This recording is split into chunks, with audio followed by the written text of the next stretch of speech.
Well, now, colleagues, let me begin the proceedings by saying a word of welcome to our guests, our residents and other guests. And I'd like to welcome you on behalf of my fellow members of the Hammersmith and Fulham Residents Commission on Council Housing to our second public hearing. This is the second of 9 public hearings over the next 2.5 months, which we're going to be holding in all parts of the borough. My name is Keith Hill, and I've got the honour and privilege of being the chair of the Commission. And in due course, I want to say to you a few words about the background to the Commission. But first, let me say a word about today's hearing. As many of you will know, I was once a Member of Parliament, and as such served on several parliamentary select committees, including the famous and very powerful Public Accounts Committee. And for these hearings, I've adopted the model of the Parliamentary Select Committee, and that means that the Commission will interview our witnesses, put questions to them, and have the opportunity for follow-up questions. And just as a select committee, members of the public are welcome to sit in and observe the proceedings, but you will know that the public does not take part in the proceedings, and that's how it'll be in this hearing. But that does not mean that there won't be many opportunities for residents to communicate their views. In our newsletters and through our website, we've invited residents to make submissions, and we intend to publish them.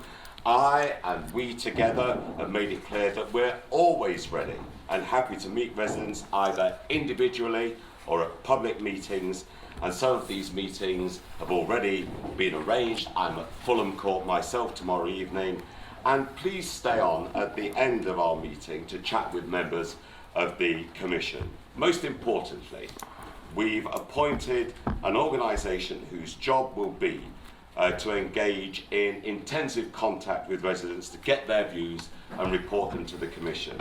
That organisation is called TPAS, the Tenant Participation Advisory Service, and I'm going to ask their representative, the Independent Tenants and Leaseholders Advisor, Tom Hopkins, to say a few words shortly. But first, a little more on procedure and arrangements from the Babab. Hi, thank you for attending today's hearing. My name is Babab. I'll start with housekeeping. Just say that the bathroom is just there. And in case there is an alarm, our meeting point is just outside this door. You turn right and then right again near the car park. And that's where we'll be congregating. As Mr. Hill has said, these are formal hearings, and there's an agenda that you can follow as part of the packs that you have in your seats. At the end of this item, I'll hand back to Mr. Hill, who will give us a little bit of a background on today's hearing. Then we'll hand over to Mr. Bovington, an independent advisor in the Residents Commission, who will give us an overview of the theme of today's hearing. We'll then hear from our first set of witnesses, Mr. Mark Brayford, Head of Development and Renewal in Genesis Housing Association, Mr. Brendan Sarsfield, Chief Executive of Family Mosaic, and Mr. Stephen Howlett, Chief Executive of Peabody. We'll take a short comfort break thereafter, and then we'll hear from our second set of witnesses, Mr. Matthew Butler, Team Leader of Planning and Regeneration, Hammersmith and Fulham, Mr. Stephen Platts, Director of Development in Southern Council, and Mr. Aaron Cahill, Interim Head of Housing Strategy in Hammersmith and Fulham. And all of the witnesses will have some questions put to them by members of the Commission. And after that, I'd just like to thank all the witnesses for attending today and giving us some of their time to give us some evidence, which is greatly appreciated. And after that, Mr. Hill will bring the evening's hearing to a close through his summary and conclusion. There's a couple of things that I'd like to point out in relation to the public hearings going forward, that the themes of meetings 5 and 6 have now been switched. So the 5th hearing on 18th of June will now examine the potential impact on rents and service charges, and the 6th hearing on the 25th of June will consider organisation of repair, maintenance and caretaking and the achievable standards for those services. So just please note that change in terms of the agenda, in terms of the set days that you may have had for these public hearings. And just to reiterate Mr. Hill's opening comments, that this hearing is only for members who are giving evidence and the Commission to take part. And of course, everyone who's attending are welcome to give their views through the exit surveys that are part of the pack, and also you can speak to Mr. Tom Hopkins, who I'll pass to now from the Tenants Participation Advisory Service. Thank you very much. Tom. Hello, just for those new faces to the hearing process, my name is Tom Hopkins.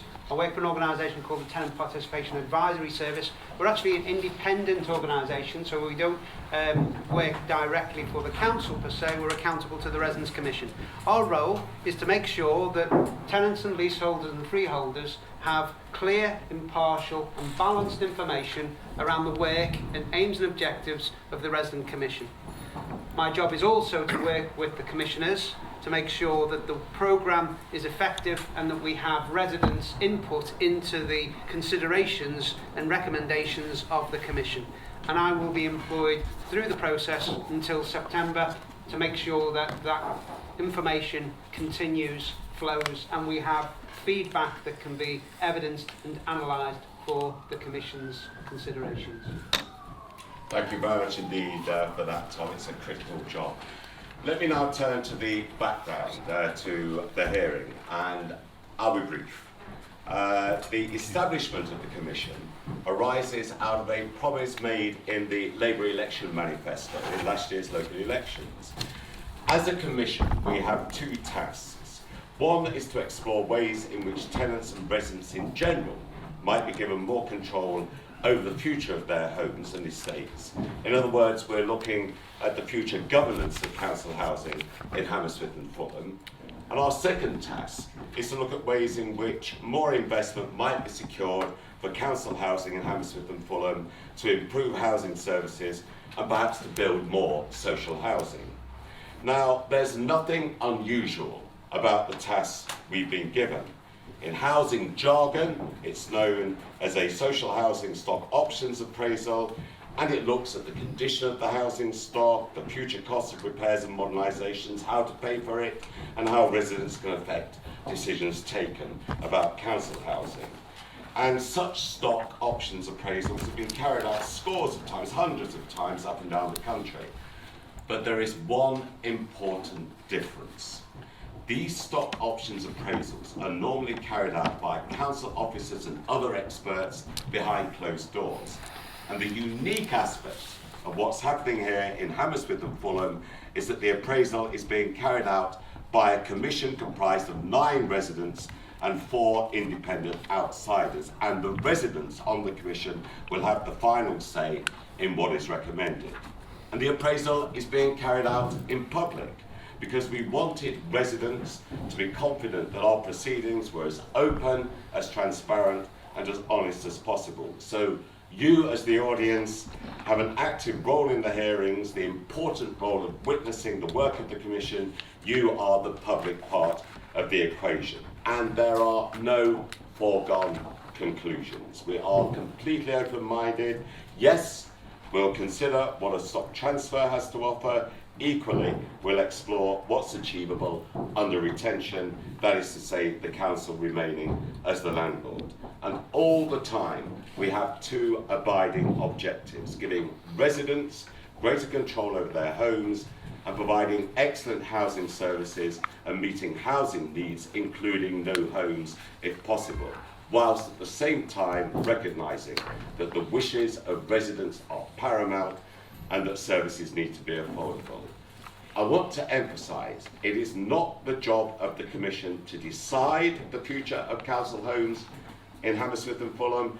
It's the job of the Commission to make a recommendation to the council about the way forward. It will be then for the council to decide what recommendation to adopt. Above all, any proposal affecting the future ownership of council homes, if it comes to that, will be decided by tenants in a ballot. The residents are in charge, and that's as it should be. So, we continue our work as a Commission today with one straightforward and basic question: what scope could there be to deliver regeneration and new housing supply? And I'm going to ask one of our independent experts on the Commission, Peter Bevington, to introduce these proceedings. So over to you, Peter. Wherever.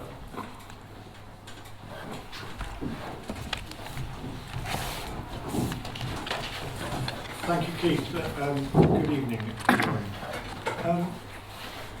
As far as the Commission is concerned, in looking at the future of the Council's housing stock and the future of the land that it's on, it's clearly incumbent on us to consider how the Council's strategic priorities, in particular those that relate to regeneration and the supply of new affordable housing, can be delivered.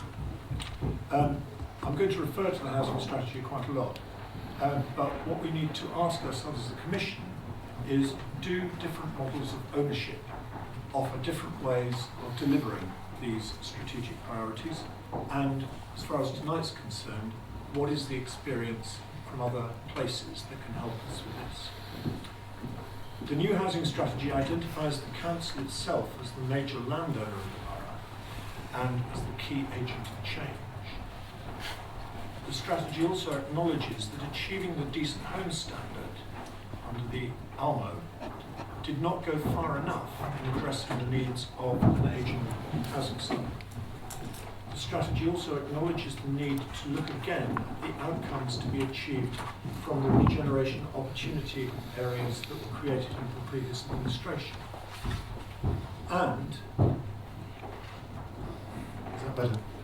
And the strategy sets the goal, and I'm going to quote, of exploring the wider impact and contribution that council housing and its residents can make to the broader regeneration agenda, improving education, health, employment and skills, as well as personal and community safety outcomes. The housing strategy sets out other priorities. First of all, delivering mixed tenure housing in the regeneration opportunity areas, delivering affordable housing outside the regeneration opportunity areas, and working with housing associations to do this. And of course, if there were to be a housing transfer, a new housing association might become the council's partner in that enterprise. And it also talks about delivering new affordable housing standards and a new range of choices in affordable housing. So that's the challenge as far as new housing supply is concerned. So to understand how these priorities might be delivered, we hope to tap into the experience of others, especially those in London, who have been involved in regeneration and the delivery of new affordable housing supply. By regeneration, we mean modernising the existing stock, regenerating and renewing places, and delivering better outcomes for people and communities. And by new affordable housing supply is concerned, we mean the range of affordable housing that will enable mixed communities to be created and meet a variety of needs across the borough. Well, thank you very much indeed, Peter.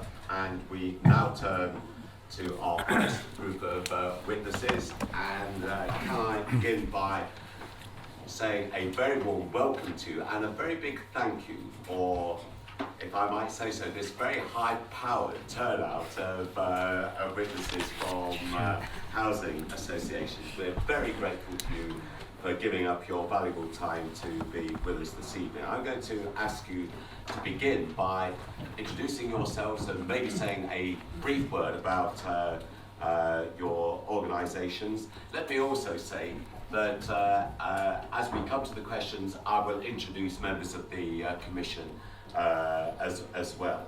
But let's begin, and I'll invite you. Anyone who's going to go first, who would like to introduce themselves and say a word about their organisation? Yeah. This is Steve Howard, who I've known for a very long time. Yeah, I was going to say I'm here as the oldest, actually oldest housing association, but actually looking at my colleagues are the oldest of the witnesses. I'm chief executive of Peabody.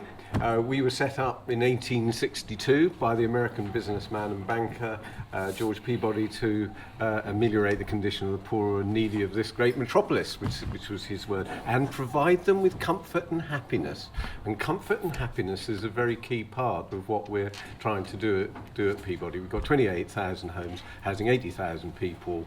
We've recently brought the various organisations in Thamesmead into our group. Now, Thamesmead is an area of challenge, and I think that actually can demonstrate some ways forward.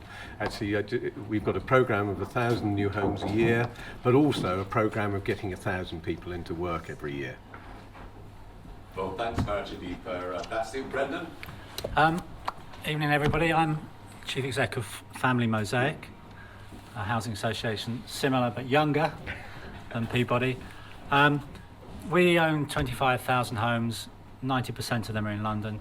Perhaps the difference between us and Steve is we're also a care and support provider, so we do a lot of work in that area.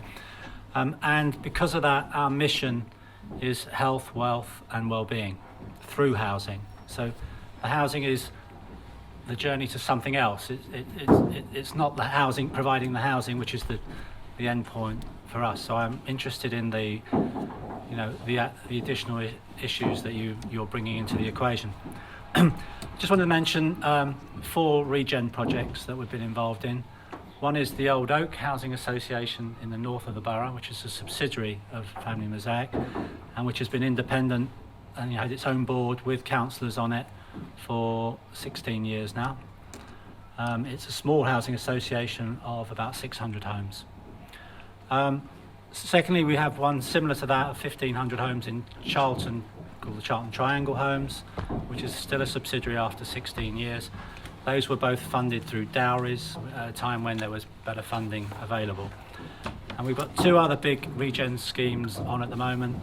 One which is just coming to an end in Barnet called the Stonegrove Estate, which is in its last phase, and one which is about 700 homes, and then the other one is about the same size in Lewisham called Heathside and Lethbridge. And so hopefully we can share with you the lessons we've learned on those journeys. Thanks, Brendan. Mark? Hello, my name's Mark Braith. I'm the Head of Development and Renewal for Genesis Housing Association. We have 2 large regeneration schemes in London. We have Woodbury Down at Hackney, which will create about 2,200 affordable homes up to about 2040. And we are also running a large regeneration scheme at Barnet, which is Graham Park, which will also deliver around about 2,500 homes. Very much like my colleagues, we're not only interested in building high quality homes, but we're also interested in the idea of building better futures.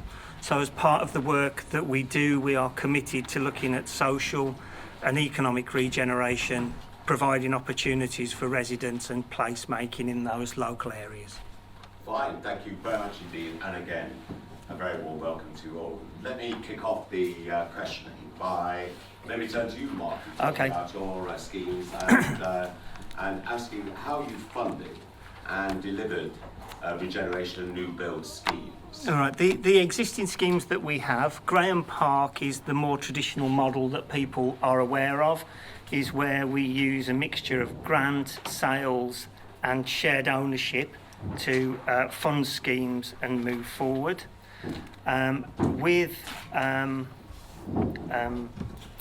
Woodbury Down, we are the recipient of a Section 106 with Berkeley Homes. So we purchase affordable homes and shared ownership homes from the council and from Berkeley Homes to move forward. And basically with that, we add on our social and economic programmes as well. I'd just like to pick up on one point there, which is we both work in Barnet. Yes. And Barnet has a really, really interesting strategy. It's not known for, it's known as Easy Barnet and many other issues, but what it did about 10 years ago was... Excuse me, could you use the mic, please? We Okay, can't hear you at the back. sorry. Okay, what Barnet did was it identified the riskiest estates to develop and looked for partners to develop them and kept the rest for themselves. And if it hadn't done that, I feel the 4 big estates that it did that on would have dominated their thinking, drowned them with risk and sucked up all the money. So it was an interesting model, I thought, that Barnet developed about 10 years ago of using partners to take the big risks on the big schemes, which freed them up to do much more on the rest. And that was, you know, a really good model. In Lewisham, where we're doing Heathside and Lethbridge, Lewisham's been is a great council in terms of what it's done on housing. And if you compare it to the boroughs around it, it's achieved an awful lot more. And I think that's because they've been opportunistic rather than political. So when there have been pots of money to take, to do an Almo, to do a stock transfer, to do another government initiative, if it was sucking money into the borough, they took it. And so they have come up with a solution which is a bit of everything. So they've got independent stock transfers to housing associations, an Almo, doing things and building their own on their own land. And that sort of menu approach, I think, has been very interesting too. It's not very different, actually. It's a whole range of things, and that we've used, and we've got one on site at the moment in Wandsworth, apart from Thamesmead. We've done one in King's Cross, Hackney, and indeed Barnet. I think the whole funding is where you can find it seems to be the answer. And so actually we've used some Section 106 money. Kensington and Chelsea gave us a site as well. They put a site in where we've redeveloped some garage sites in North Kensington and provided 86 social rented homes, as well as about 20 housing for sale. And I think that ingredient of housing for sale, it has the advantage of delivering some money. We've been fortunate in many ways about how the housing market has gone, but it has also generated a much more balanced community, possibly, and it's brought people in who add to the aspirations of existing residents, new aspirations, and I think that's worked very well. And I think that's one, just mentioning residents, it's absolutely crucial that residents are involved from the outset in that, and I guess that we've all done that. A couple of other things, I mentioned land, housing zones. I think actually the Mayor has come up with something good, and we're partners in 2 housing zones in South East London, and the advantage there is that it pulls everybody together. They are local authority led, but they're in partnership with us, and we will be delivering the homes. The local authorities will be getting money also for schools, highways improvement, and we're getting £82 million for those 2 housing zones, but that overall investment will be equivalent to 750 million. So it's essentially been gap funding that's actually really helped. The other thing I would say, I mentioned that we've been about for 153 years, we believe in patient investment. So the reason why we are really well off now is that we still own a lot of those properties that were built in Victorian England, and they're still bringing in rent. At the moment, until Right to Buy is introduced, but there's that element that we're all of us are strong financial organisations, and we can hold debt for a long time while the rent comes in and values increase. That's very interesting. Would you like to just tell us a little more about housing zones? Because I'm not sure that we as a Commission are necessarily familiar with that concept. Is it 27? Is it? Yeah, well, the Mayor declared 27 opportunity areas, I think, and then he's working through those while money remains in terms of housing zones. So they're local authority led. You had to bid for them. You had to say what you would deliver. And it's in about a 5-year time frame. So it's a long-term programme, and it's meant to be touching the areas where the sort of existing funding arrangements, like the simple grant or the sales, can actually cover the whole cost and make the thing work. Part of it is grant that you get, but also part of it can be equity that the Mayor puts in, and that's time limited and will come back, and also some of it can be low cost loans that would be repayable over a certain period. I think initially it's 7 years for some of it and then 14 for the rest of it. It's quite an interesting programme, and it was devised within the GLA and has been copied nationally by the Homes and Communities Agency now. What strikes me about all of your answers is the sheer variety of financial vehicles and mechanisms that you've exploited for regeneration and resupply purposes.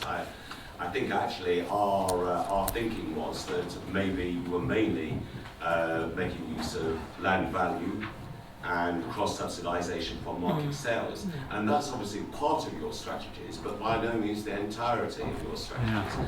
It's occurred to us actually that probably, given the location and attractiveness of this borough, that land value and market sales, would be a way forward. So we'd be very interested, really, to see how you have placed these opportunities in your own mix, and maybe to offer us some advice as to the mix that might be available in a borough like Hammersmith and Fulham. Brendan, you picked up the right button. You want to come back on this? The first thing I was going to say was that I'm not sure should just think about how you build your way out of this problem. I think how you use the existing stock is really key, and particularly with an ageing population and huge under-occupation, and becoming a bigger problem. I think we've got to think of ways that we can use the existing assets better as well, and that applies within our own stock as well as your own. So we're not going to solve the housing crisis just through building. That's the issue about cross subsidy from sales. I love the way people talk about that, because the assumption is you build a home, you sell it, you make loads of money. Actually, it doesn't always work out like that. I think prices can go up as well as they can go down. I do the little disclaimer on the end. You have to learn the skills to be able to sell well. Family Mosaic, when we first moved into doing housing for sale, we got experts in to do it for us. And we probably spent 3 or 4 years standing next to them before we took the risk wholly ourselves. So don't assume this is an easy thing to take on. And secondly, we are, in our existing schemes, we're making lots of money because we bought land 2-3 years ago and prices have gone up. The land I'm buying now is probably not going to make those sorts of profits. And you could go for housing for sale and end up making nothing because the build prices have gone up, house prices have dropped. So it's a model which is also about timing. And so timing is critical in everything. We talked about, I suppose the first part of our discussion was about opportunistic things, that taking advantage of what government's got to offer. You've got to also get your timing right in what the house market is doing. But cross subsidy from sales is a cornerstone of what we now do, and that we couldn't even deliver any social housing at all without it. Never mind regeneration. So just to give you an example, at Family Mosaic, on our rents, when we build a social housing unit and let it at £100 a week, I'm losing £100,000 on that property. So somehow I've got to make 100,000 somewhere else to cross-subsidise that. Now I make that on sales. I also make it from the surplus that I'm making from my general account. But that's what it's like out there, and that's the new model. Housing was going to get really difficult when there's a downturn in property prices, and that model will collapse for a while, and we'll have to think about how we get through that. So timing is key on this, Keith. Could I just add a bit about that? I think that's absolutely right. We were talking to a developer earlier in the week who said that their business plan was worked out on the basis that the next recession started on the 30th of August 2017. So I don't know, it's difficult. But we've done a scheme I mentioned the scheme in Wandsworth. It was a 1930s built Peabody estate, about 300 homes, and we are in phases, and I think one of the safety nets that you can do is phasing this. That we're doing it in 3 phases, and we started this a long time ago. There were, I think, probably 3 years of consultation with residents about how it would work and the nature of the scheme. We divided it into 3, and the line was we can do the first one, but we're going to be careful about the second and watch what the situation is before we start the next phase. And we've been lucky so far, but most of us have got plans for what happens if the market turns. And we've got 2 safety mechanisms. One is that we don't build the next phase. We finish what we've got underway, and then we look at how we use that. And the safety mechanism in London at the moment, sadly, because of the huge demand for housing, is market rent. And so the properties that you can't sell anymore because of the recession, you market rent them for a while until the market picks up, and then you review the situation. So there are models around this, but it isn't, as Brendan said, it isn't easy. Sorry, beforehand, passing across, the good thing about being in the middle, is, when our scheme in Barnet was done with Barratt's, and so they put land value back into the regeneration scheme, but not profit, because that's what they were there for. In Heathside and Lethbridge, we did the sales, and we were able to put in the land price and the profit, because it was part of our plan to do that. So we didn't take the profit elsewhere, we put it back into the scheme. So that's, I'm not, you choose your housing association partners carefully, etc. But the good thing about the housing association model compared to a developer model, it can retain more of the money within the regeneration project. Everything goes back. An interesting point. I was at Lewisham when Heathside and Lethbridge went out, and one of the things the Commission perhaps should think about is what it wants to gain from regeneration, because it's what it wants will depend on the model it uses. So if it wants to do big change, it'll be high investment, which means it'll be a certain kind of model. And so part of the work that you're doing through your stock condition survey, I'm assuming, is to look at that. But there isn't one answer. It's dependent upon what you're actually looking to do.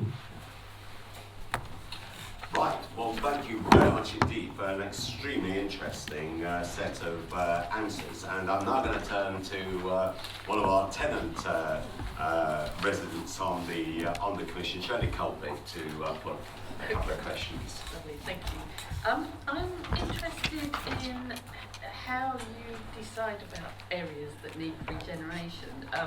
So I'm going to ask each of you again to answer the same question, which is, what can you tell us about how and why some areas present the need or the opportunity for regeneration? Or in the middle? Yeah. I've got it now. It can be different things. The first tends to be condition.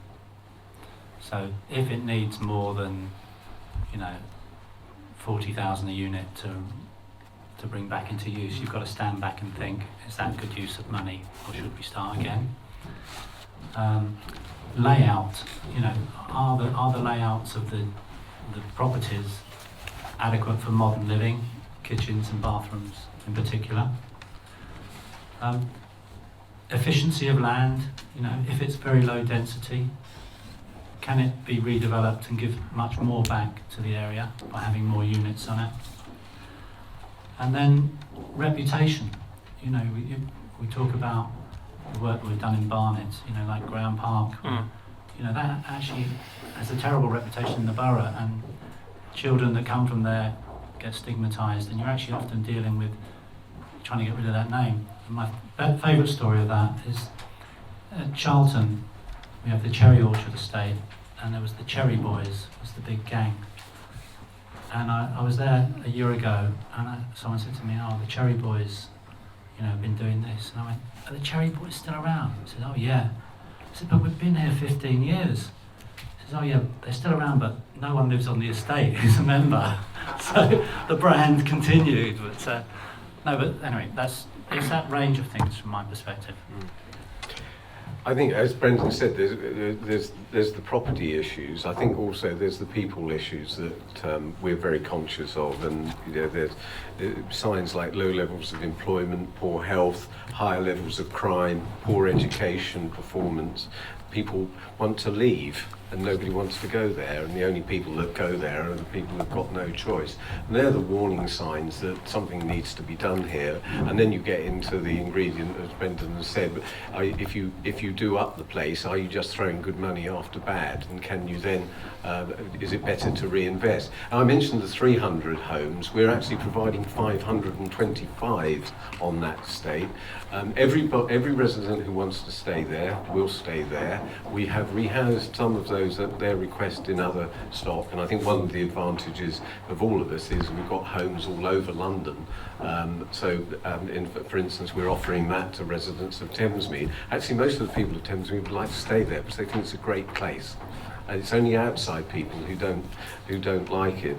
And I think we've got to have those warning signs, and we've then got to do something about it. And frankly, if we don't, we'll just waste a lot of money and a lot of time and trouble. And in the end, it will cost more, and a lot more aggravation will result, and people get unhappier and unhappier. We have had a lot of crime in certain areas in Thamesmead, and we've really been working on that with the police. They were very acutely aware of these issues. But we've done a number of events with the community, and last week, for instance, we had the first Thamesmead Arts Festival, which sounds very arty, but actually was about what people wanted to do, and the residents were there. So there was all sorts of things. A fete where getting on for 1,000 people turned up on an area, and all those sorts of things make people feel that there's a sense of things moving on. So I'd emphasise people as well as property. I can't use that mic. It doesn't seem to work, so I'll have to shout. I think it's 7 things that come to mind for me. I think the first one is poor design. What you find with a lot of areas that need regeneration is the existing buildings were built very insular. They're looking inwards. They're not linked to the environment around them, and I think everyone who does regeneration will say that what they're trying to do is stitch back these areas to the community where they've been almost walled off by the design. The poor design brings its own issues, which is maintenance issues, ASB issues, and you get to the point where, second point, where it's the end of their life. You could, spend maintenance money, but you would not get the change that's required. So I think that's really important. I think number 4 would be resident aspirations, and a lot of the regeneration schemes I've worked in, all of them in fact, it's the residents' aspirations to do something different, to have something better, to build better futures, that drives the changes that everybody works for. So there has to be a willingness to do this, which there is, which we all know. I think good infrastructure, even though the places might be badly designed and you could redo them, the fact that there's good infrastructure nearby and can be plugged in and used is important. I think the idea that there's an opportunity to place make, so it's not only building new homes, it's bringing the community and the commercial things with it that build the sustainable things that my colleagues was talking about. And looking at sustainability long term in things like community trusts. So you build new estates or you redo them, but you build something sustainable in that can be funded and carry on in the long term. So they're the kind of things that I think set out a regeneration area. Is that working? Yeah, it's working. Actually, that brings me to something I think quite important, which is let's try and get some sense out of some jargon for lay people. Perhaps if one of you probably could do it, because I'm sure you'd come up with exactly the same thing.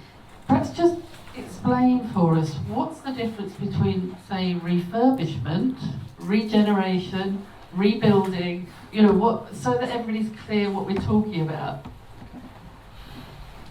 Who's going to volunteer on that one? I'm quite happy to have a go, and I would bring it back to people. I think refurbishment. I don't think anybody likes to be talking personally about being refurbished, but the regeneration word seems to sum up that wider agenda about people and property, and creating. We've all got the same aspirations about creating thriving communities where people have a good home, real sense of purpose, and a strong feeling of belonging, which I think is really, really important. So I don't know whether that's covered all the words, but if the others want to have I a suppose go. what I'm getting to partly is there a difference between working with existing buildings to improve them, or you mentioned cost for whether it might be wasting good money. I think somebody said sometimes it's too bad, so you need to knock it down and start again.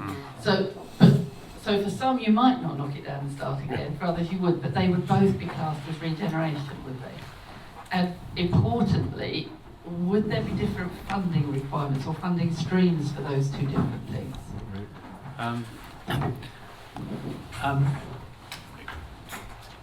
The way we look at it is that we own 25,000 homes. Some are going to need nothing. Some are going to need. The average we spend is 3,000 a year. Within that, some are going to need 20,000. Some might need 40,000. And your response is on the need. So if it was a sheltered scheme, how you involve and work with people and how long you prepare for it would be longer than some other schemes. So I think you've got to just think of it as a sliding scale, not different things totally. They overlap. And of course, if I'm going to knock someone's house down, I think they have the right to a longer process of involvement and explanation. If I'm replacing kitchens and bathrooms, there's consultation choice. Let's try and get on with it, and it's a bit more processed than the other things. So, it's horses for courses in that, really, from my perspective. Is that okay, Shirley? Yeah. Let me turn to Anthony then. Anthony Wood. He's one of our tenants. Commissioners. I thought you were going to throw it. I'd like to address the first question to Mark. Yeah. Good to see you back again, Mark. Thank you very much. As you know, you were, as several of us know, you worked for Hammersmith and Front Council up to about a year ago. Yeah. And although you weren't directly involved in regeneration, Yeah. you were no doubt aware of local issues that affected residents regarding regeneration Yeah. projects. Can you tell me, learning from that, how do you go about engaging with residents, and have you been able to meet their aspirations without displacing them? Yeah, I think one of the big issues is if you're going to do regeneration and take long-term placemaking, you have to build in early intervention. So when I worked at Ealing Council and we were doing the high intervention estates, we would spend 12 to 14 months before we went out to procurement working with residents, setting up what we call developer selector groups, who would then work with us through the process so that when we came for regeneration looking for procurements, they were part of the process all the way through to the point where a partner was made and then ongoing.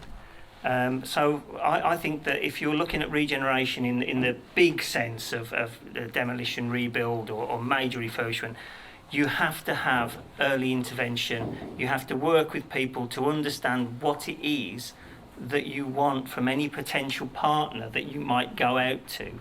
So you need to understand yourselves what it is you want so that people can give you some certainty of what you want. Does that help answer the question?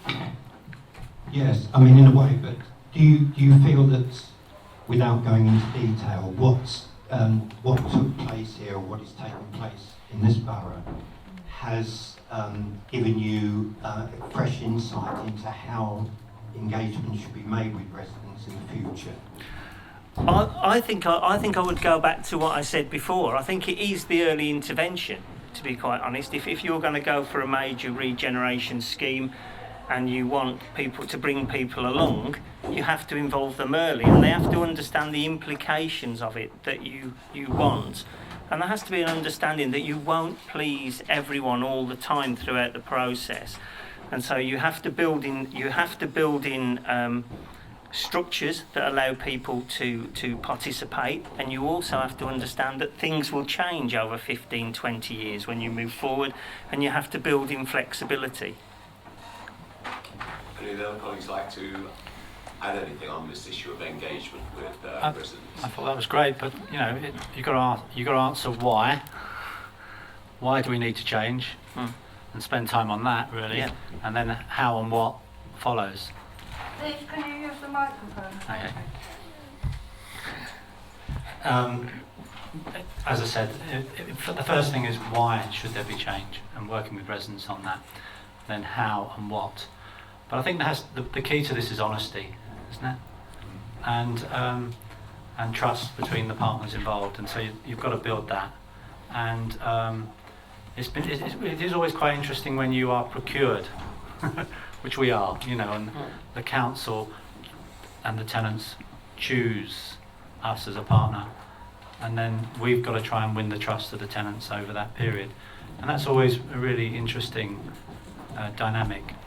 But hopefully, you know, and where I've done it, we've done it well, and sometimes it's not worked so well, if I'm honest, because these are very difficult processes to deliver.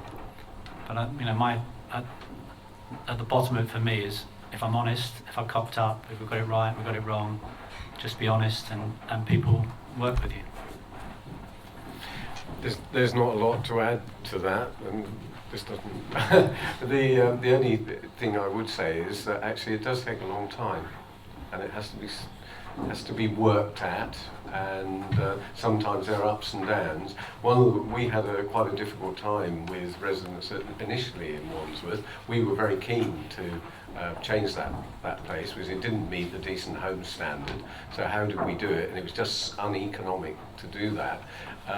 Actually, after 3 or 4 years, and may have been 5, we were at the planning committee with the design. The residents were there in force, arguing for it to be adopted, for the plan to be adopted.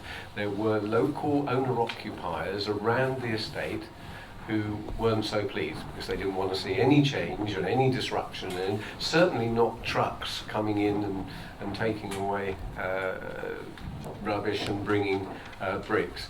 But in the end, the residents won, and the owner-occupiers, actually they left thinking that they were winning the argument with the councillors, but I think as soon as they disappeared, the councillors voted for the scheme. Anthony, have you got anything more? Peter, I know you've got a supplementary.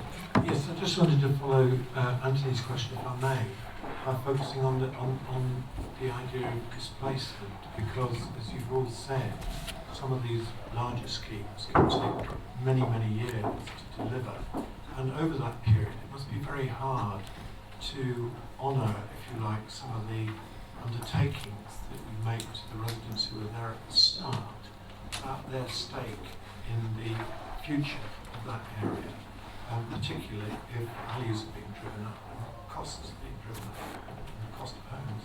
So I just wondered what we've been able to do, if you like, to try and keep communities to where they share in the benefits of regeneration over a long period. The key on any estate regeneration is getting the first phase going. It's like you've got to find land to build, to be able to decamp people into, to knock down a piece, to build on, to move people into, and that's how it works. You have to move around an estate. And what we've found is that at the beginning 100% of people want to stay and return. But when it comes to the crunch, if they've been moved off temporarily, often people settle. So we make the promises, but actually not most, I'd say at least half don't want to come back on those. And that there's a downside to that and an upside, because you've broken up a community in doing so. But people have moved once, and the disruption to them of moving again is often too much, and they've made friends with their neighbours and got on with their lives. So it's often the fear at the beginning, I think, is the thing. Their lives do change in the process. Could I just add one other thing? We're talking about estates that aren't really working. So actually you do get turnover and people say move on, and actually that for us was a real opportunity. So you make frankly a different letting. We're talking about projects that last a number of years, and so you may have 2 or 3 years where there's change happening, and you make use of those vacancies that come up, so you're effectively banking them for the future, and then you work with residents about designing the phasing of the scheme, as Brendan said, and it's not easy, but I believe on our estate in Wandsworth that almost all, well, I think it's about 230 of the 300 will go back. So I think that's pretty good. Yeah. But it's right by Clapham Junction tube station. Somebody mentioned infrastructure, transport. I don't think there's a huge. There might be some areas of Hammersmith where transport isn't so good. But Old Oak. But a lot of it is at the moment. Anyway, the transport hub of the world. But actually, transport infrastructure can play a part as well.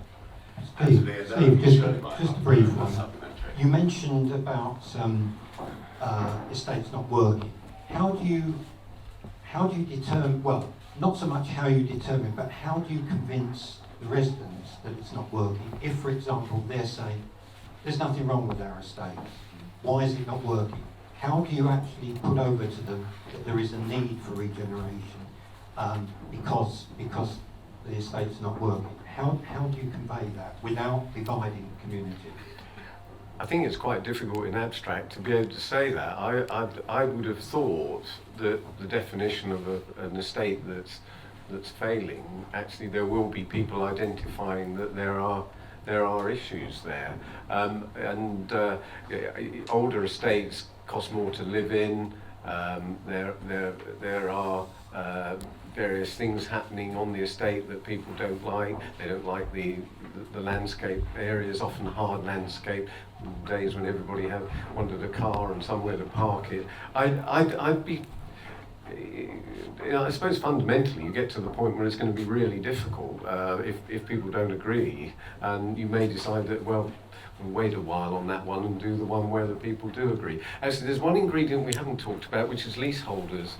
And leaseholders can be a real difficulty in terms of doing up these estates. I don't mean it if there are, wonderful people, but actually it is actually quite. It can create difficulties in certain estates where they're obviously very concerned about values, about cost, and so on. So they have to be brought into the mix. And there are people. We've all got ways, good ways of working with leaseholders to persuade them that it's the right thing. And it's not easy, but I'm sure we've all done various things to create other opportunities. Something in the new home which matches value, in the new estate which matches values, for instance. There are some estates where there's a huge number of leaseholders, and actually that does make the process rather more difficult. Well, there might be one of our leaseholders who wants to follow up on that one. Shirley, did you want to come back? Yes. You are. Oh, sorry. I start on Shirley, then it's Laura. I was partly going to ask about leaseholders actually, but what I wanted to do was just try and sum up what I think I've heard about the decanting process. So what you seem to be saying is that obviously you do it in a kind of cyclical way. So you build, then you decant somebody into what you've built, and then you do that place up and so on.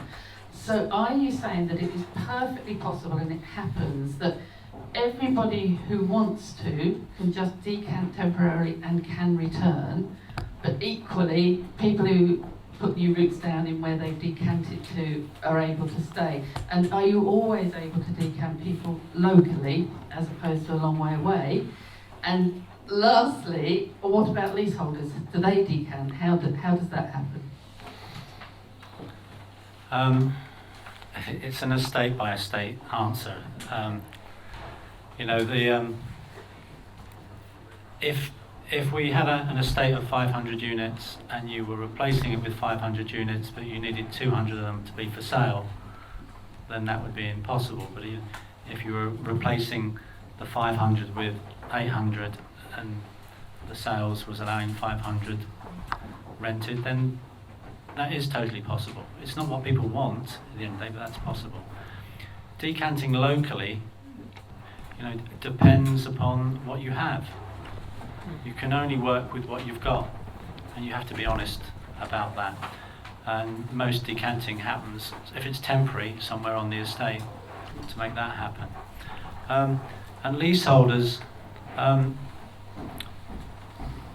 most of the ones that I've dealt with have been bought out, and there haven't been a decanting arrangement. But you can see that for some people where the values of their leasehold property is much lower than what is in the adjacent area, there are challenges for them finding somewhere else. And so we do things like shared equity schemes where we would buy a more expensive property for them, and then they would own a percentage of it and we would own the other bit, but we wouldn't charge rent on it. It's those sorts of things that we do to make it work, which Steve was alluding to. Yeah. Yeah, Mark, you want to Yeah, when it comes to the decanting issue, I think it's very much that Brendan said. What you try to do initially is you try to minimise the amount of disruption on the first site. So if you can find a clear site and build almost to order the people you need to move, you're minimising the displacement. And then it's a matter of working closely with your partners, the council, the allocation part, to understand the people who are in the next phase, to see where they want to go. And not everybody wants to move, or they have different needs, and some people go to sheltered housing or they move away or whatever, but it's close working. So recently at Graham Park we've built properties to order for the next phase so that people can move. So there are ways of doing it, and it will change slightly, but it's all about planning ahead, working closely with your partners to understand what the needs are. And when it comes to leaseholders, it's very much, again, like Brendan said, about the ideas of offering different things. There's shared ownership. At Woodby Down, overall, we'll have 110 shared equity properties we'll be able to offer people if they want to move. And I think a lot of that is working in advance with your partners, the council, again, about what that offer means to people, because people need to understand and have time to think about it before the properties are built. So it goes back to my other point of doing it early and working through so people understand the options that they have. Fine. I think we'll move on, and I'm going to ask Laura Winter, who's one of our tenant members, to ask the question. It sounds like you've answered the question already, actually, in lots of ways, in terms of looking at the preconditions for success in regeneration. I'm just wondering if you can summarise very briefly what you think the preconditions for success in regeneration should be. Shall I go? Go I've got a few. Could you use the mic? Oh, right, sorry, every time I use it, it doesn't work. Hello? Yeah. Okay, so for me, there's a few points. The first one is you need buy-in. You need buy-in from the residents, the council, and the partners. You need clear objectives, so everybody knows what they're working towards, and there's clarity around that. But there has to be flexibility, because things will change over a long period of time. I think you have to be realistic about what you can offer and be upfront about that and transparent. And I think that because of the length of the schemes, you have to build in reviews so that you can check and move along. Brendan. I mean, my number one prerequisite is political will. These take a long time, and Hammersmith does change control occasionally. And really, what's good about this commission is, is hopefully you can build a strength that will last for years, and that the Conservative and Labour parties can both buy into. That's really important. We have experienced spending a lot of money on regeneration schemes, politics changes, it stops. You know, there's a scheme where I bought land next to a development in Hackney. It's Labour, but the leadership changed, and we went and developed the land 10 years ago, and the estate is still not developed today. You know, these things it needs strong political will. Clarity over risks and who's taking them.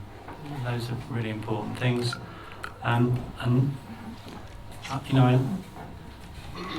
The other thing you have to be very careful of is working within a budget and understanding the money, and everybody can understand the money, but there are times in politics where we must have Code 6 sustainable development, which is very expensive. We must have this type of heating system. We must have these other things, and often when you put too much into it, the scheme won't work, and there has to be that realism about a plan that will actually deliver an outcome.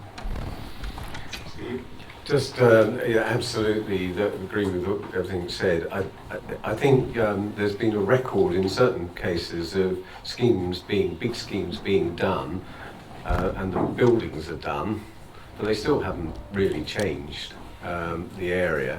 So I think that investment in the community and working closely with the community, helping people into jobs, making sure that there's community centres, health centres, the links with the surrounding schools are made so the children can get into decent schools, all those sorts of things. Transport infrastructure plan I keep sort of banging on, residents and the rest of the community involved, a partnering strategy, but also going back to the buildings, that they're well designed, and we've all mentioned it, that residents be involved in the selection of the architects, that they go and see what they've done elsewhere, talk to residents elsewhere, make sure not just the buildings, but crucially the landscape and the communal areas work, that play areas are well designed. Frankly, we made a mistake on one of our schemes where actually people from outside came in and created quite a nuisance on a play area where we hadn't really thought about how it would be accessed. So you will make mistakes, and then you have to tackle it and cope with it. But learning from others is going to be very important. So landscapes and environment, I think, is very important too. I just wanted to ask, bearing in mind you've spoken a lot about the successes and how you could make regeneration successful. What challenges have you had to overcome in your particular areas in order to make regeneration work?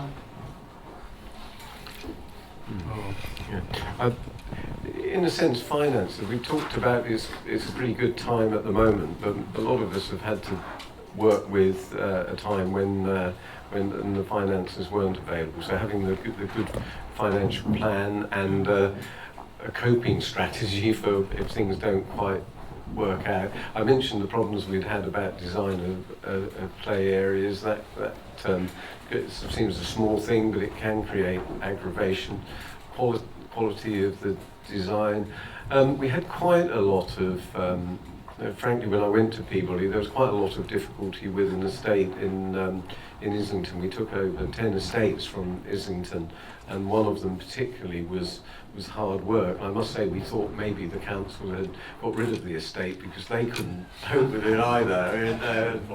And there was one particular resident who was actually on the council, who was a particular. And actually the other thing is it took a long time. It took longer to do it than we envisaged.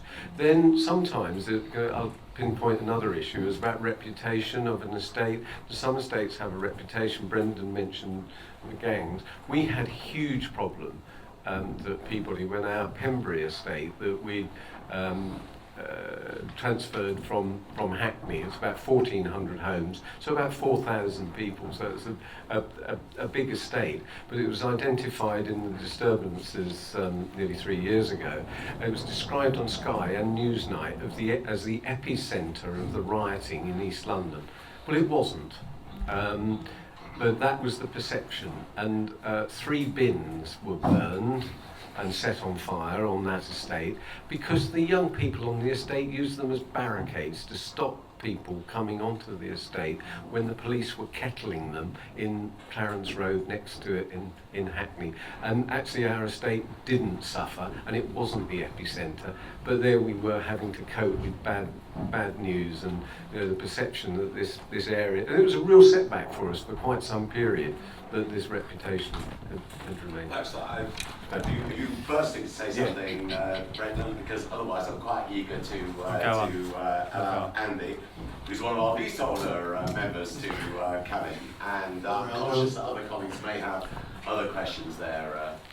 I'll go easy on you. I think like Lorna's, we've already touched on some of the responses to my question, but mine is that aside from regeneration areas, what other mechanisms do you feel that there are for delivering new supply, including affordable housing? You're the chair of G15.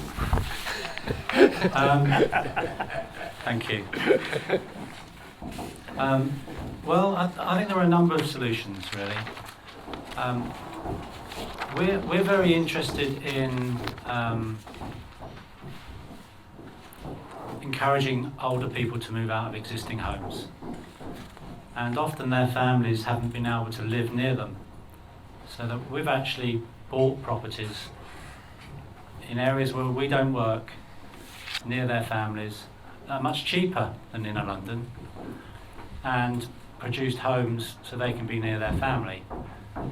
That then has released inner London stock, and then I've actually sold maybe a 1-bed, but they've moved out of a 4-bed, and I've bought something the value of a 1-bed in London and sold the 1-bed to make it all work. So you have to think, don't just think of a narrow canvas, you have to think of it more widely. I think Steve mentioned Section 106s. They can bring money and new homes into the equation, and I think all London boroughs have let developers off the hook too much on that in recent years. And what market rent is really interesting, because we have a view at Family Mosaic that we've always rejected the idea of doing market rent. We do housing for sale because it produces a profit to cross-subsidise my housing for my social housing. But we've changed our view slightly, because if we have market rent for a few years, maybe we can convert it to social housing in years ahead. So actually we're thinking of it as property banking rather than land banking. So it's got a different social use as well. It's not just a commercial use for us. So those things don't need public money, but they bring in land value and make things work. I'm sure that others have got other things. I can only think of a couple of things. There might be joint ventures where you could work with a partner to move forward. Council-owned companies where you might want to look at doing things yourself may drive something forward. But they're the 2 other ones I could just think of. The last one is public land, and if we could find ways. Now I think local authorities particularly are under real pressure about their finances, and so actually the idea that they should just give them away is actually quite a difficult concept. But actually if they can put the land in and hold it, that somebody else develops, so in effect the money comes back later in the process. I think that's a real possibility. And I know it's fairly controversial, but there was a report on urban villages, essentially city villages, and that's about increasing density. And in certain parts of London there is room, scope for increased density. And actually we're building in Hammersmith on our estate, where there were old buildings that I think they actually were the workshop, as it were, when there was somebody on the estate doing works, and also the washrooms and toilet facilities that used to be on Peabody Estates, garages I've mentioned, all these. There's a range of solutions, some very big, Actually, parts of it, particularly East London, there are real opportunities. In areas like Hammersmith and Fulham, where values are high and land is tight, it's actually very difficult. But one of the things that's quite extraordinary, when you stand on a tall building anywhere in London, you look about, you can see places where homes can be built. Yes, Matthias, I've got Matthias. Well, I'll leasehold their members, and then I've got Anthony. Yes, thank you so much. I just want to find out, being a leaseholder, I'm always concerned with the cost and also value for money. I just want you to help us to understand in terms of your successes, the wider impact of what you have done. If you can give us specific examples in terms of the risky estates you have regenerated. What are the numbers in terms of the level of satisfaction, resident satisfaction surveys you have done, in terms of the low educational attainment, in case of having primary school or secondary school not performing well? Do you have some numbers? Let us know whether what you have done has improved the educational outcomes. In terms of the low level of employment, do you have numbers to give us in terms of youth, how you have improved the opportunities for the youth on those estates which have been highlighted as risky estates with bad reputation? I would also want to find out in terms of partnerships, whether you have built up partnerships with improving the environment, improving the parks, because if you have some risk estates, you expect the youth to be hanging around parks. What have you done to improve the parks, the pavements, the lighting, and other sort of giving us measurable outcomes from what you have done?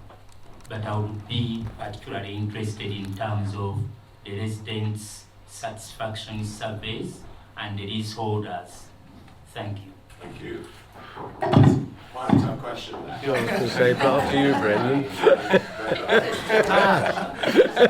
It's about measuring results, isn't it? Yeah. At the end of the day, you know, there's assertion and there's evidence. So maybe there's something you can drop us a note about, but we'd be very grateful for anything that you can do verbally on the spot, as it were. Great question.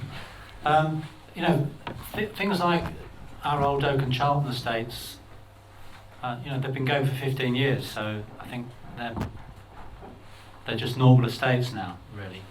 But the big thing about them is that even now, part of the rent goes into a community fund to be spent by the local board. And so when you talk about what are you doing on employment, education, or partnerships and parks, those aren't our decisions, those are local decisions. And I think it's important to build that sort of long-term funding into your plan. It's hard to do it if you're a local authority, but we can do that because of the HRA and how it works. But we, in our business plan, always build in such a sum. In our overall plan, you know, our turnover, you know, we put 3 million a year into such activities. Satisfaction, well, what I can tell you is satisfaction from leaseholders is always lower than from tenants. That is the case.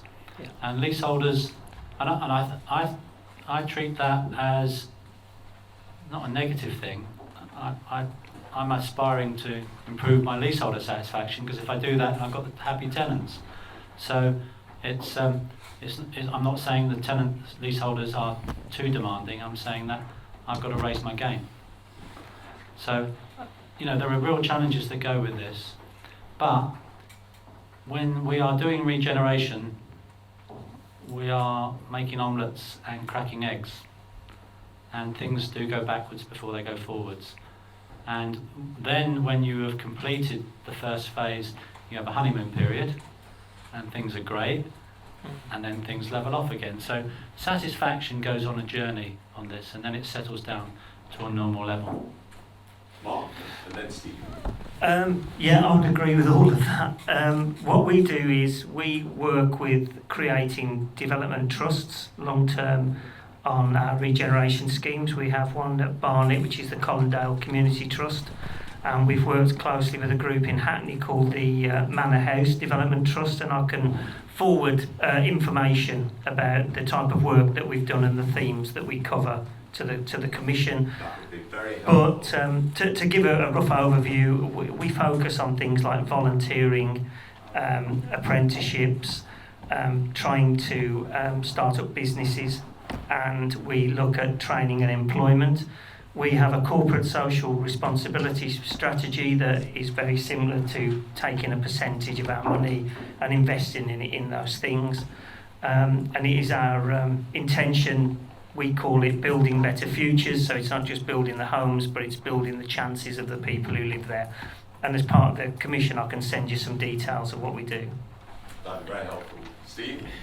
I've got a few figures in my head, but not the whole lot. Actually, because we are all involved in community services. Actually, we've got a very established operation on that. We're spending about £4.3 million a year on our community activities, and the board the other night said actually we should be looking to increase that. Like Genesis, we've got a community trust, actually one specialist in Thamesmead. We got 550 people into work last year, but actually this year the target's going up, and we've set our objective in 2016 of getting 1,000 people into work. They're not just they're sustained jobs, and we monitor that and follow it up. We also had training programs, and I think there was about 1,500 people took part in various training activities as well. I can back these figures up. We've had a program of getting people online. We've got 80% of our residents online now. I think that's really important in terms of sort of coping with the changes in welfare. Now this is, I think we have a lot of community centres on our estate where we work with residents to provide services, and I think there's 35,000 hours of free to access community activity on our estates every year, and there will be here in Hammersmith as well. So I think we've also got 500 volunteers. We've had a major volunteer program. Actually, quite a lot of this, we have a staff volunteering program as well. I think there's about 150 of our staff take part in that and are part of the 500. Lots of things going on. Actually, one thing I was really pleased about, made a big difference. We had a winter warmer program where every resident who was over 75 was visited in the winter to make sure that before the winter, that they were coping and understood their heating and whether there was any practical advice. And it wasn't our housing management staff, that was everybody knocking on doors and meeting people. And I think that's part of the character. We all do it, and I'm not saying it's just Peabody, but it's part. We are community organisations. We have got a bit big, but actually that's important because it gives us financial clout and ability to access finance at good rates. And as we said, every penny we make goes back into our communities. Fine, thanks very much. I'm going to get I want to follow up, Chair. Okay, fine. Yeah, thanks so much for the response, especially the last one. At least those in numbers are very, very good. I wanted to again go back to the leaseholder satisfaction. I think if you are going to improve something, you need to know what your baseline is. And being someone who my job is working with the numbers, it's always helpful if you know at least what your leaseholders satisfaction levels are and your tenant satisfaction levels, then you know the distance you have to travel to make sure that you improve that. I would like if you have time to send that information to the Commission. It would be helpful. I did ask you about improving the life chances of the children around the estates by giving us one example, either a primary school which has benefited from your regeneration or the secondary school. I'm asking that being in education, I've seen it. I taught in a school which was a bogus school. I always go to bogus schools first. And as I speak, in March, we turned a school which was very inadequate to an outstanding school by Ofsted. Not only that, I've also seen a school in Westminster Academy, which is also outstanding. So the buildings are good, but I think what gives the youngster a long time empowerment is having an excellent primary school, having an excellent secondary school. We would appreciate if you have any example where you have done a project and that project has had a wider impact on at least the quality of life chances of the children, either in primary school or secondary school. Thank you. That's a great question again. I talked to you about Charlton Triangle, which has a primary school attached to it, and we're very involved in that. The head teacher sits on our community panel, and we're involved in the governing of the school. Primary school and preschool, we can have a big influence. Secondary is really hard because the kids on our estates don't just go to the local school.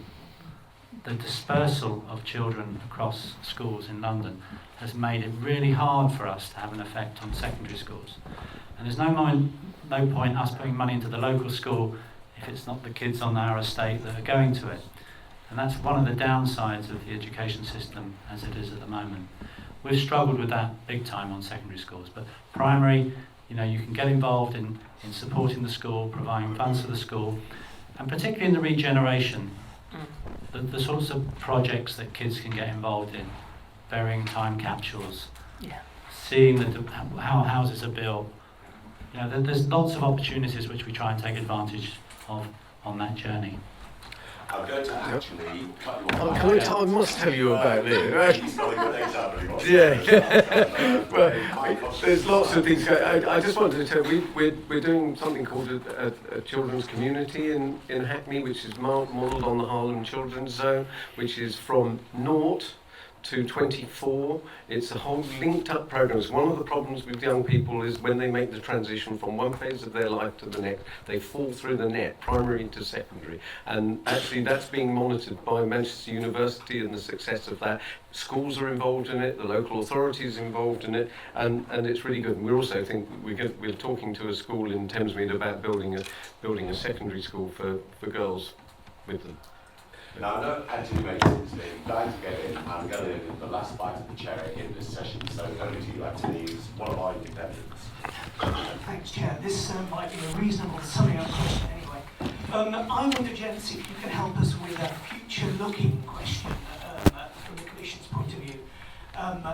It strikes me that one of the subsidiary tasks we have here is almost to decontaminate the word regeneration.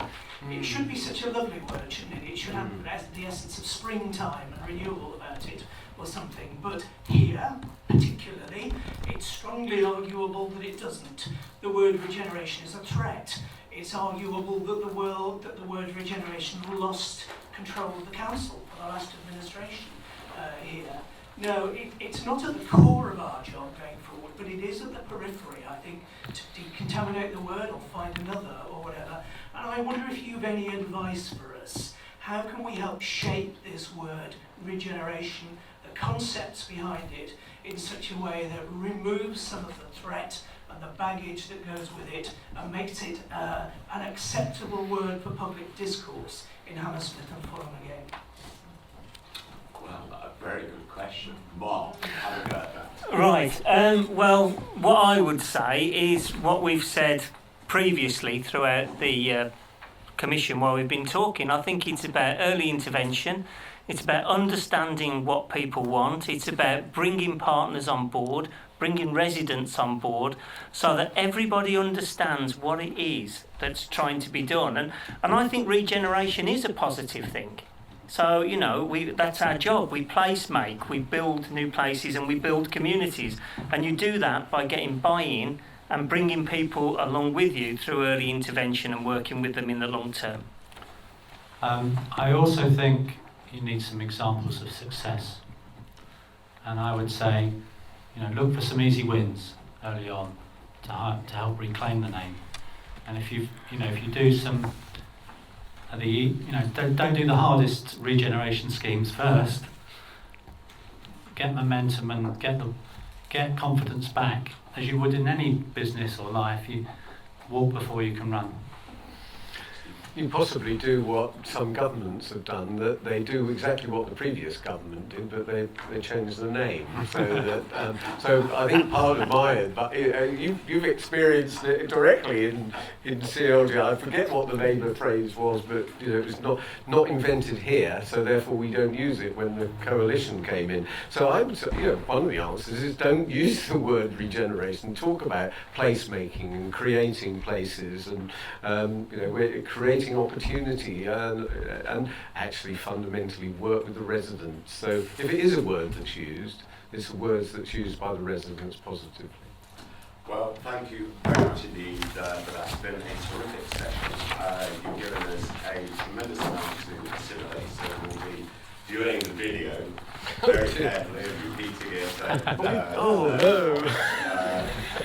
You've given us so many ideas. I mean, think about opportunism, but in the best sense of opportunism, about innovation, about thinking outside the box. But one thing, if I might say, which has become clear to me, is that regeneration isn't just about buildings, it is about community as well. And that is the message, which I think is the burden of our last exchange, and it's come out very clearly.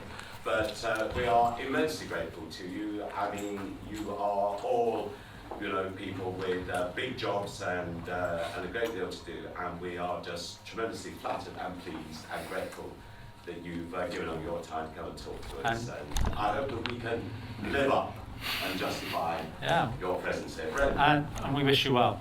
Thank you very much. Yeah.